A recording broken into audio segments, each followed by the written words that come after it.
So I'm here on an old shoot field owned by a National Trust in Ventnor on the Isle of Wight.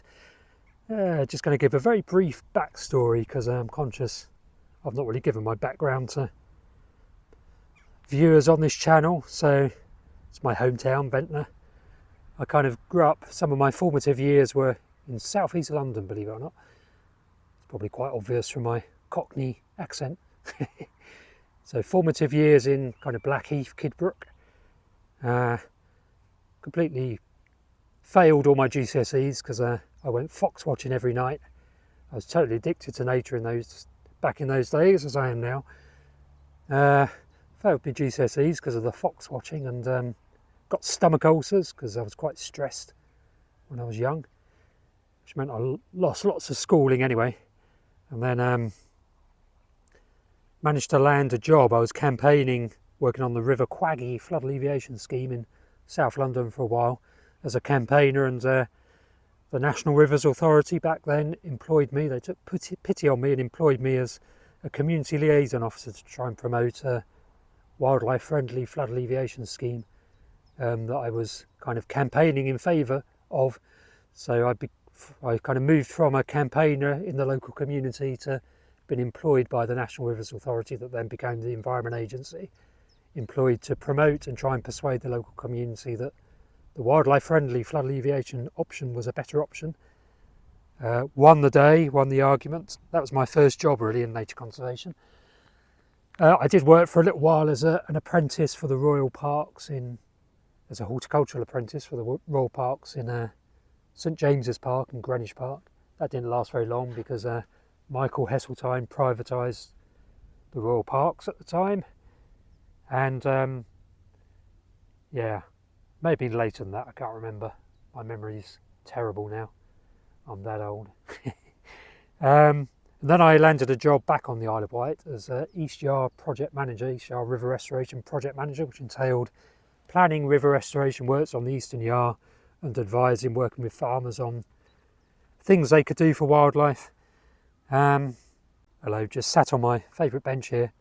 And then what did I do? Then I got a job with the RSPB as a Lowland Cow Carriers Grassland Officer. After a year at Island 2000 on the Isle of Wight, I moved to Wiltshire, Salisbury. So I moved off the island again to Salisbury. Worked as the RSPB's Cow Carriers Grassland Policy Officer, which involved lots of work with the MOD to persuade them to do the right thing on chalk grassland. So yeah, the MOD obviously owns and manages the Salisbury Plain training area and Porton Down as well. But I worked mainly to persuade the MOD to do the right thing on Salisbury Plain and Porton Down. At the time they were bringing troops back from Germany and relocating them at Lark Hill and various other areas around Wiltshire. And that had the potential to cause lots of damage on Salisbury Plain training area, which is an internationally important site for chalk grassland and wildlife and butterflies, and now has great busters on it. So I did that for a year with the RSPB. Then I kind of moved on to become a regional conservation officer with the RSPB in southwest England. So I relocated to Exeter, did that for a decade, mainly doing development casework, so working on big port developments and housing developments around heathland and chalk grassland, and worked on cell bunting planning for a while in Devon. That was fun, so I did that for a decade. Then I moved to the International Funding Unit at the RSPB, working on fundraising for conservation projects in Southeast Asia, hence my love for Southeast Asia.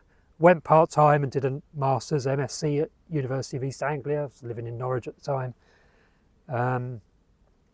And then I resigned from the RSPB and moved on to the World Land Trust, doing that part-time to finish the Masters.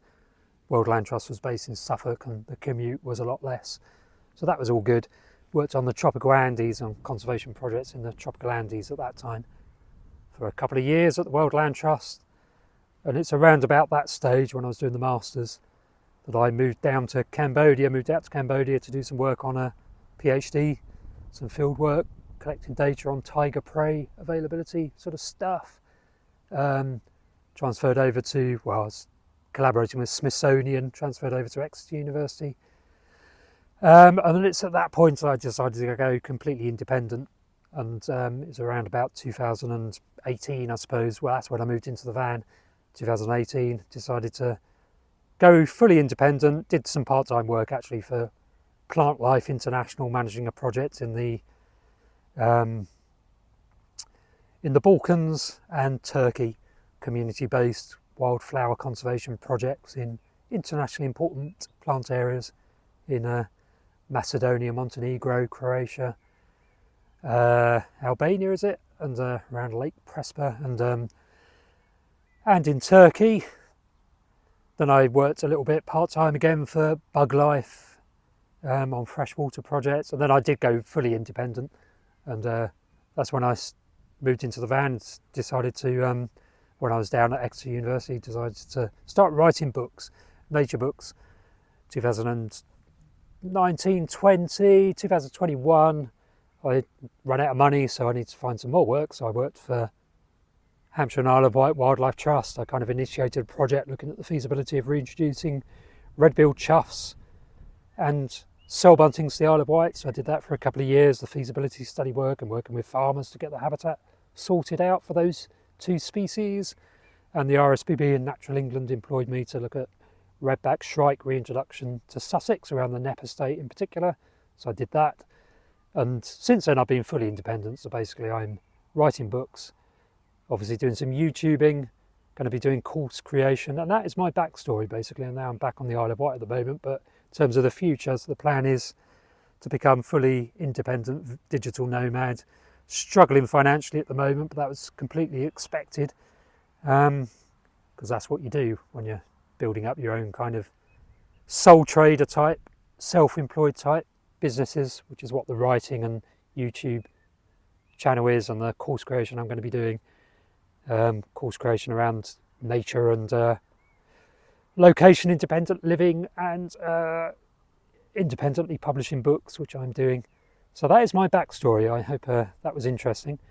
Hopefully from the end of 2025 I'll be fully location independent. I'll be earning enough income to do that with my online sort of hustles, various multiple streams of income from books, YouTube, and course creation, that kind of thing.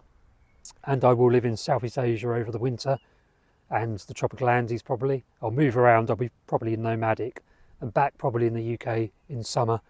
I obviously love Ventnor and the Isle of Wight, so I'll come back here a lot. I probably won't go back to Cornwall as much, because really I like the Isle of Wight. So that is my backstory. Thank you for listening.